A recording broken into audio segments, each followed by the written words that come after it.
Weeks? That's how long it's been since I heard her voice. Since I've seen that little girl smile or felt Jada's fingers curled around my wrist in the kitchen just because she wanted to touch me. Weeks since I drove them to the airport and watched them walk away without looking back. I sat in my home office, the lights dimmed, staring down at my phone like it might suddenly come alive. WhatsApp. No new messages, calls, nothing. I checked everything. Again, I already knew what I'd find, but I still checked. In the beginning, when she first left, I texted her every damn day. I heard nothing. I'd called. Let the rings echo into dead silence, knowing I wasn't going to get an answer, but still called anyway. This shit wasn't like her, and maybe I should have given her space. Maybe I should have respected the silence and waited for her to be ready, but I couldn't, because not knowing, that shit felt like I was dying slow. I think about our fight more than I want to admit. I told her I didn't need her, but the second the words left my mouth, and I saw that flash of pain in her eyes, I knew I'd lied. I do need her, because who I am now, that's her, written all over me. Their knees kept growing until I finally reached out to Tasha. I didn't want to pull her into it, but I had to know if Jada was okay. Tasha texted me back a few hours later. They're fine. She filed FMLA and requested Ari start virtual school until further notice. I sat back in the chair, heart pounding. Fine. The word should have calmed me. Instead, it cracked something in me, because fine meant she wasn't missing. Fine meant she was functioning. Fine meant she was planning a life without me. She was leaving me. The only woman I'd ever let get that close, besides my mother. The only one who saw me in pieces and didn't flinch. The only one who brought a kid into my world and made me love her like she was mine, and now she was gone. My chest burned. I pressed the heel of my hand against it, but it didn't help. Was this karma for the things I'd done? For the lives I'd taken? Could I even be mad? She'd asked me to tell her everything, and I hadn't. Not all of it. Not fast enough. And the truth I did give her, it gutted her, so maybe this was fair. Maybe I was the rebound. The recovery project after Damon tore her down. No, I couldn't think that way. Not with the way she looked at me when I cooked for her. Not with the way she tucked herself into me like I was the safest place in the world. But what the hell did I know? I didn't date. I didn't love. I fucked women. Casually. Disconnected. Jada wasn't casual. She was the first thing I wanted to keep, and now I couldn't stop thinking about what that bastard Damon said to her, what he did to her the night she got her passport. So, the next night I stopped thinking. I acted.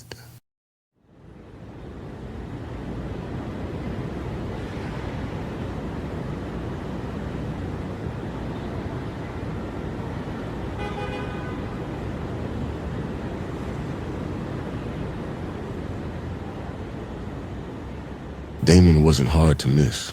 Even in the crowd outside the liquor store, leaning on that busted silver Honda Civic like it was his throne, he stood out.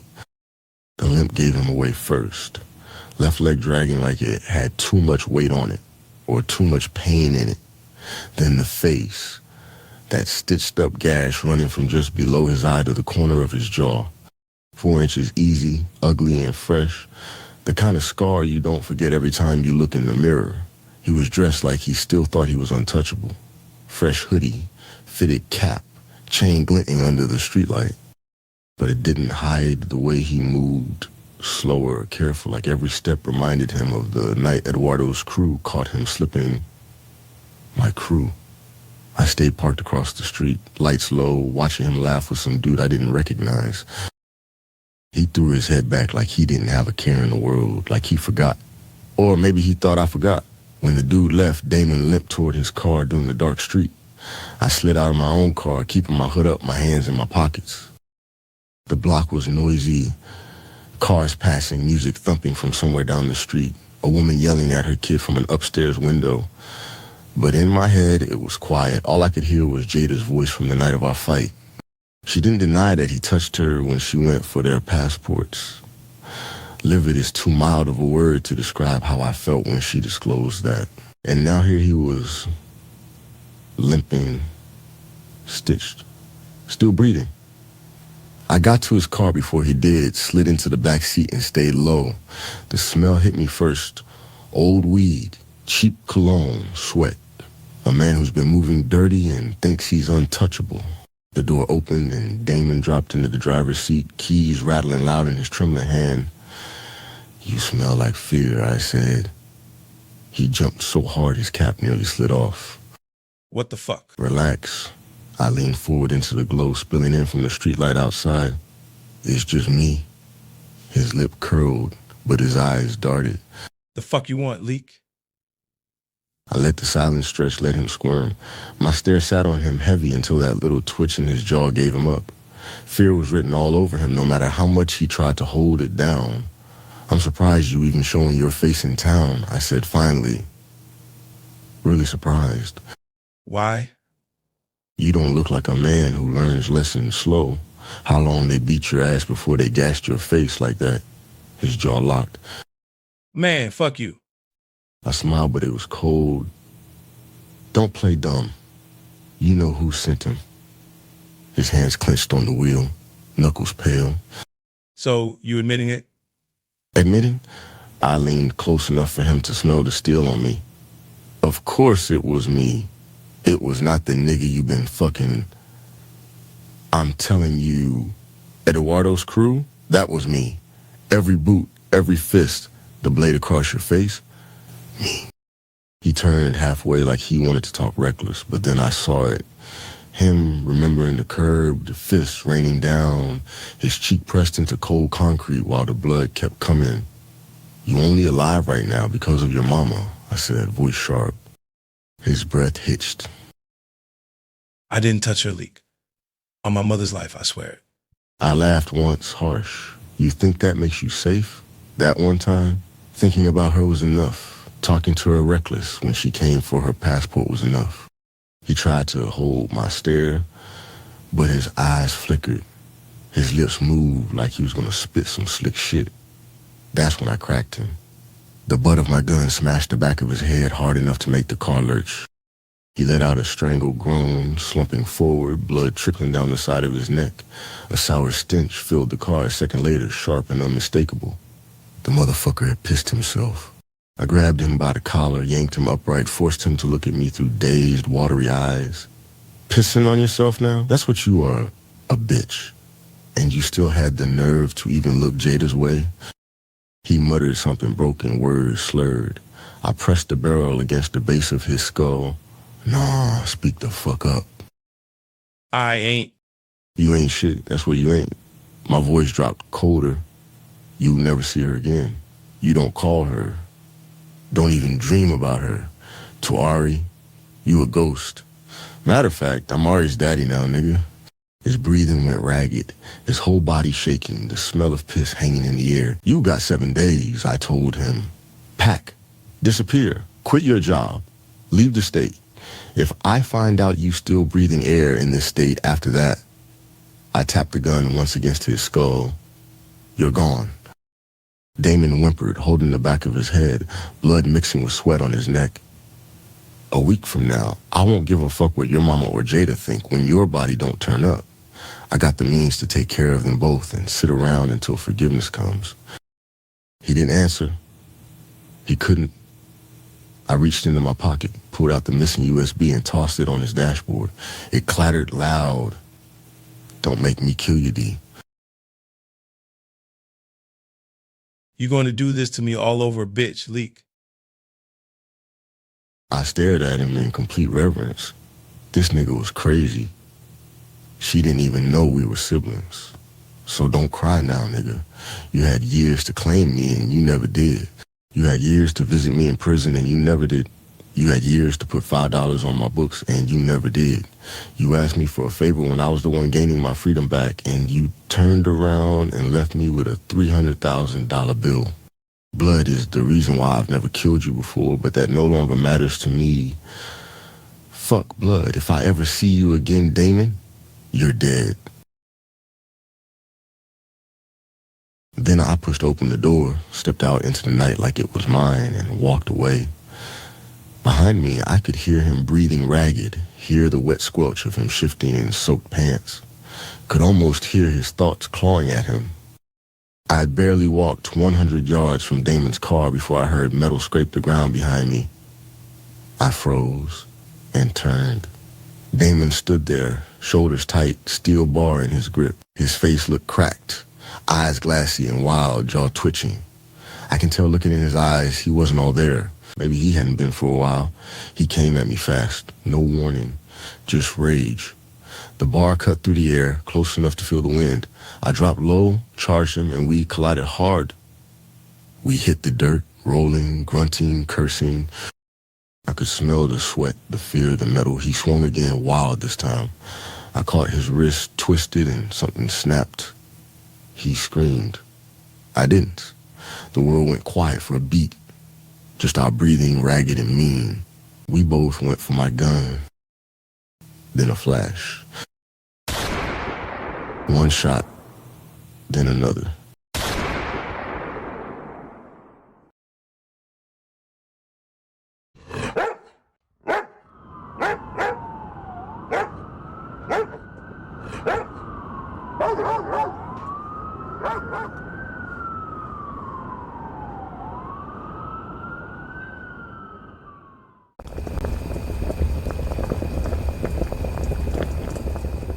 It's been 3 months, 92 days since I walked away from Malik and boarded a plane with Ari.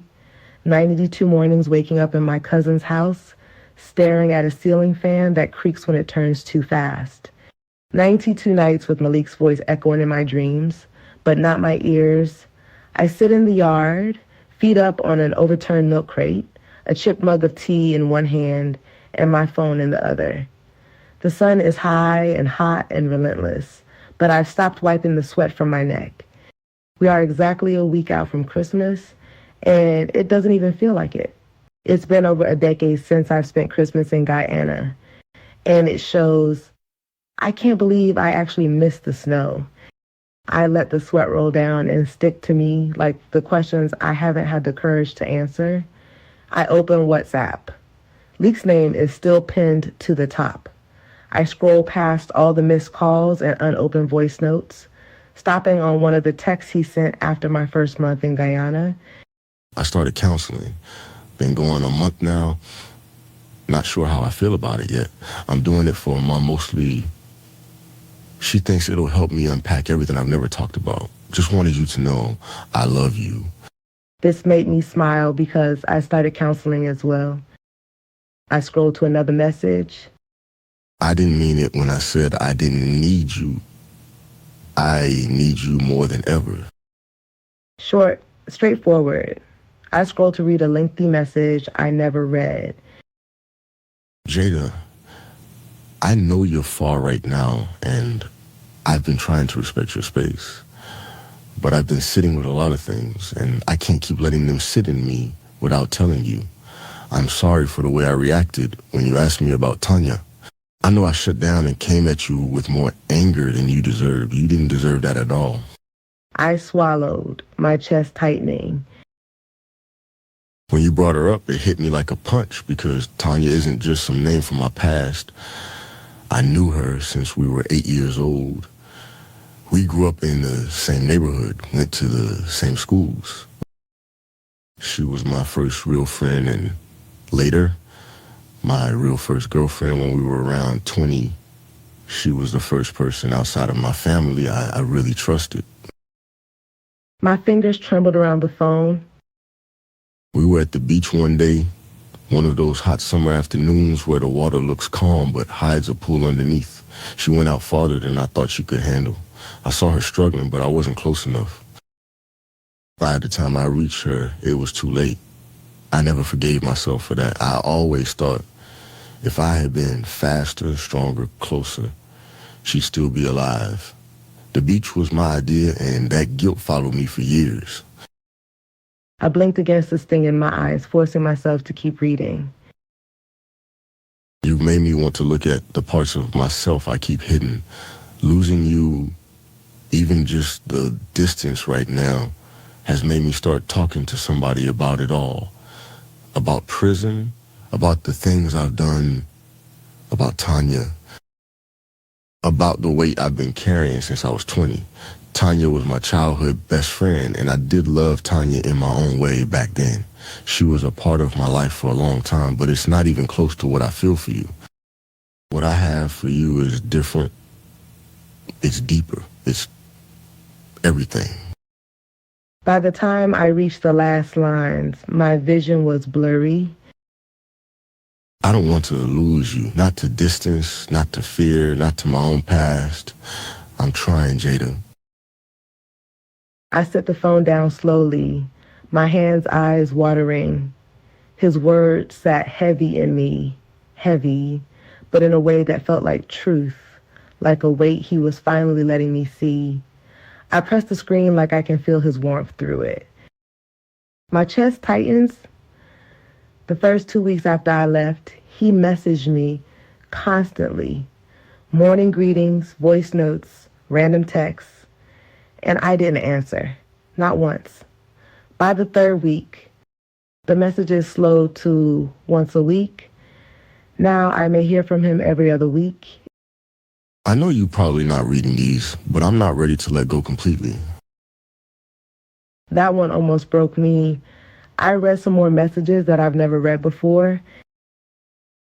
I hope y'all are having a great week. Eat good for me. I've been thinking, would you want a house in Guyana, something peaceful, and yours? I'll handle everything. You won't owe $1. The deed will be in your name. No ties to me, no one else. So you'll never have to worry about anybody taking it from you. Let me know and I'll make it happen. I scroll some more. I'm not saying you gotta stay there. I'd love for you to come back here. I miss you. But I'm not asking you to live with me or date me. I'll give you your space, Jay. I just want you happy.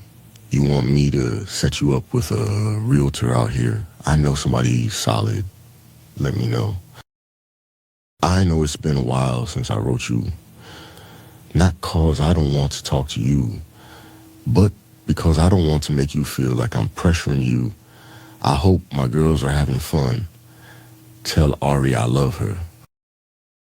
I scroll back up to his last message.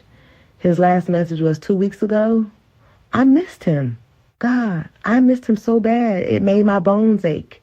I didn't even realize you could miss someone in your marrow. And the worst part, I wasn't mad anymore. Far from mad.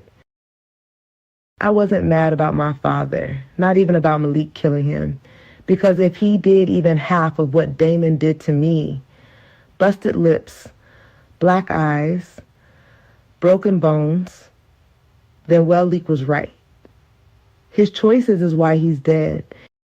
I wore bruises for months and told myself love was supposed to hurt sometimes, that relationships hit rough patches. It will get better. But no woman deserves that. No woman. I closed the app and set my phone in my lap, watching Ari chase my cousin's kids across the dirt road, their laughter wild and unbothered. I was trying to give her peace. But what was peace without love? A sharp scream cuts through the air. He killed her. He killed her. I freeze. More screaming footsteps pound past the yard as neighbors rush toward the commotion at the end of the street. My cousin drops her laundry basket and runs. The air shifts. Something is wrong. I stand up slowly and walk in the same direction, heat clinging to me like skin. My sandals scuff the dirt as I approach the crowd forming at the corner. 2 men are on top of another, fists flying, shouts echoing. I pause beside an older neighbor, heart hammering. What happened? She doesn't look at me at first. Her face is locked in a permanent wince. Then she turns slightly and answers in a hushed, heavy voice. Her boyfriend killed she. He been lashing she and them children for years. He tell everyone if she ever left, he gon' kill she. We tell she to leave, but she say mind we business. She shakes her head and sucks her teeth. Oh my God, I finally say. I told that girl to go stay with she people in Linden.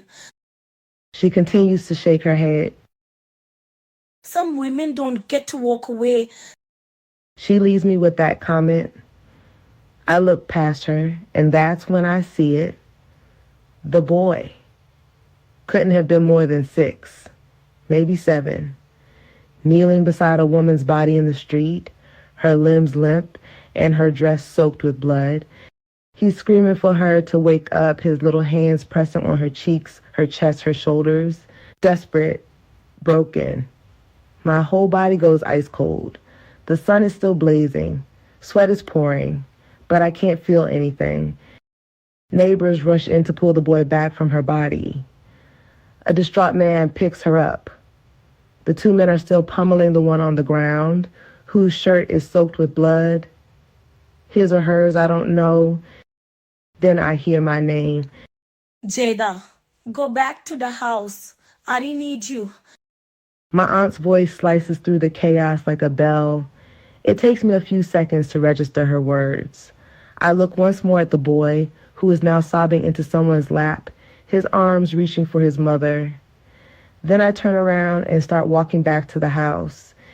Each step feels heavier than the last, not because of the heat, but because I know that love without safety is a prison. It can kill you. And that fear, real, crawling, paralyzing fear, has kept me in Guyana. But how much longer could I stay? And what would be left of me if I did?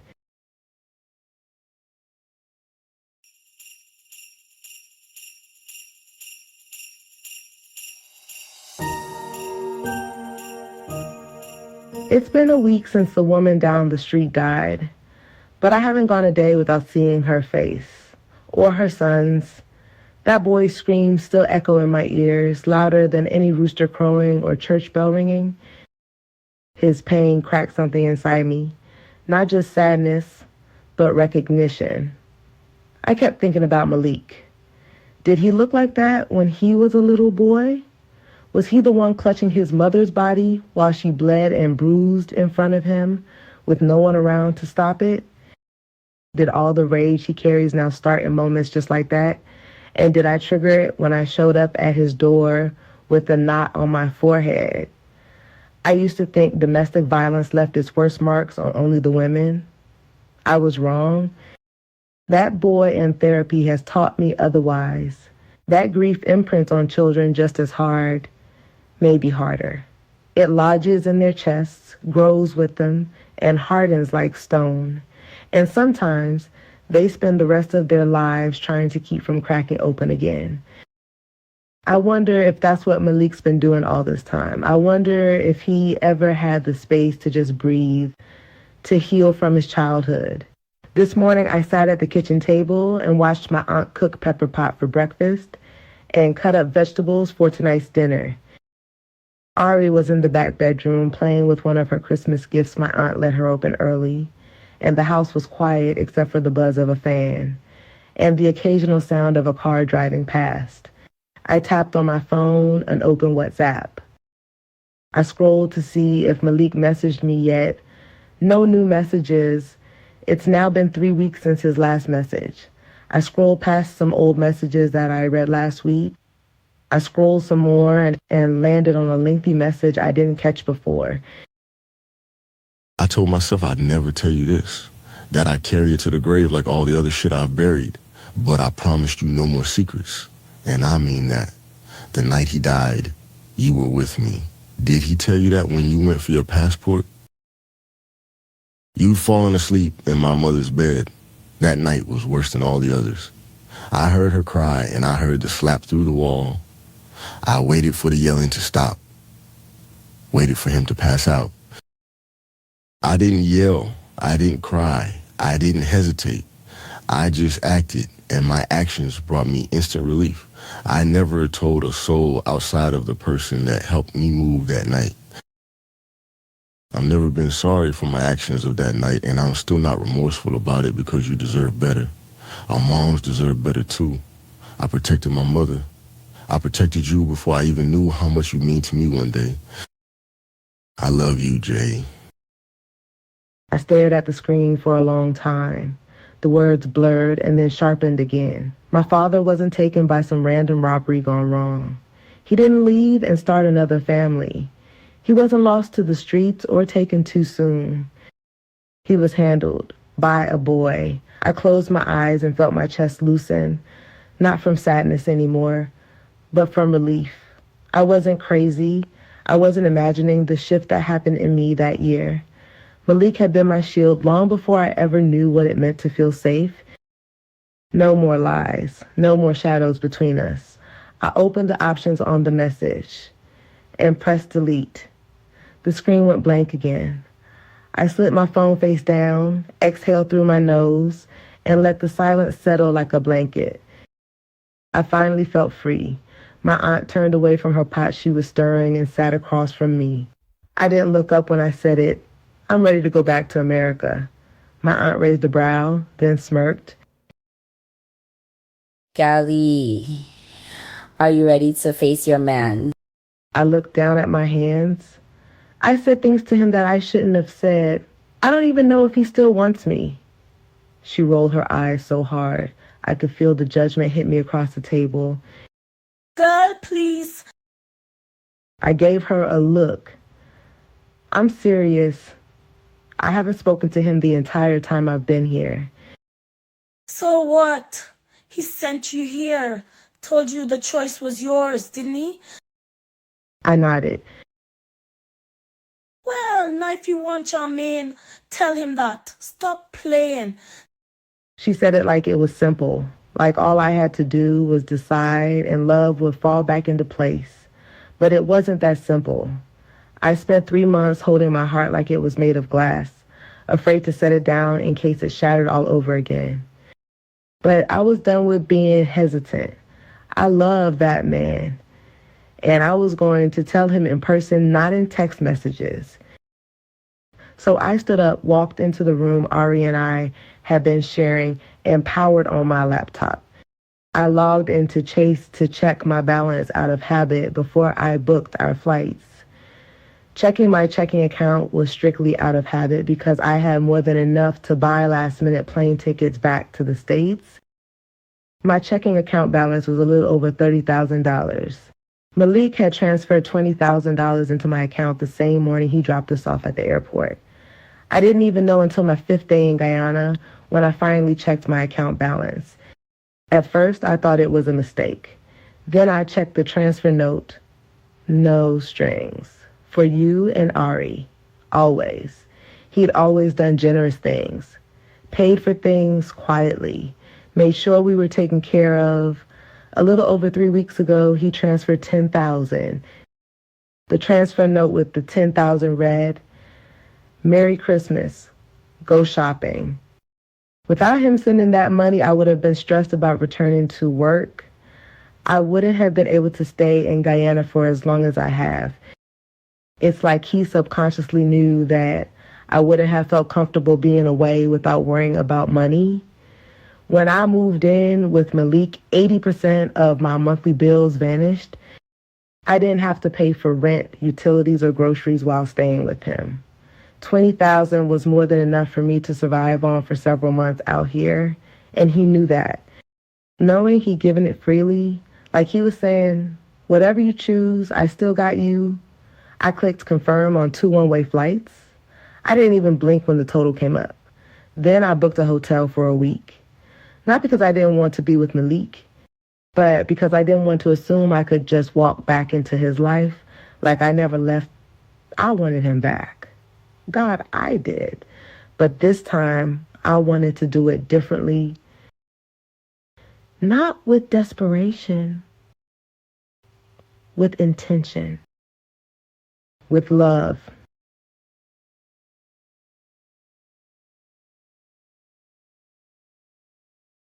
Coming up on part 10, Blood Ties finale.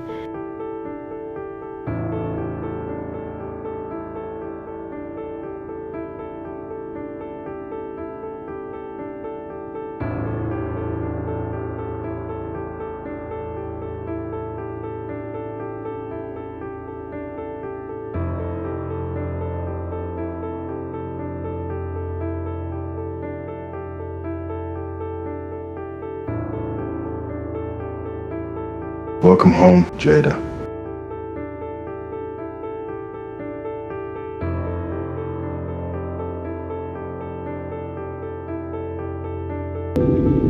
Audrey, thank you. That's 10 minutes, I think. 10 minutes.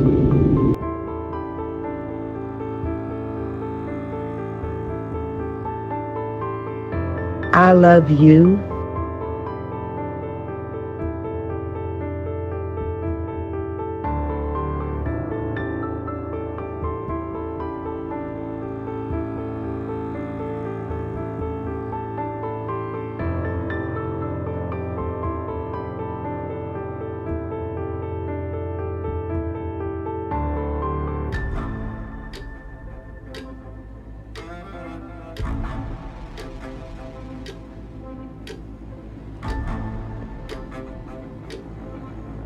Oh my God.